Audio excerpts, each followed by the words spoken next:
అలాగే ఏ ఉపదేశాలు అక్కర్లేదు, ఏ దీక్షలు అక్కర్లేని ఒక మంత్రం ఉంది. ఆ మంత్రం పేరు మామూలు కాదండి, పరమ మంత్ర సమ్రాట్ అయం.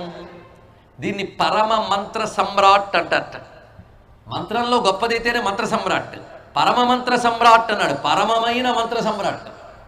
అంటే పరమం అంటే అల్టిమేట్ అని అర్థం. ఇక్కడ అత్యంత శ్రేష్టమైన మహామంత్రాల్లో సార్వభౌమం లాంటి ఒక మంత్రం ఉన్నది. దానికి ఏమీ పరీక్షలు అక్కర్లేదు, ఏమి అక్కర్లేదు, ఎవరైనా చేసుకోవచ్చు. సిద్ధి మాత్రం అమోఘంగా లభిస్తుంది అన్నాడు. ఈ మంత్రం చేసి తర్వాత మీరు ఏ మంత్రాలు చేసినా అద్భుతంగా ఫలిస్తాయట. అసలు ఏ మంత్రం లేకపోయినా ఈ మంత్రం చేసినా చాలా సిద్ధి లభిస్తుందని చెప్తోంది. ఆ మంత్రం ఏమిటో ఒక్కసారి మంత్రశాస్త్రం చెప్తున్న దాన్ని హాయిగా చెప్పుకుందాం.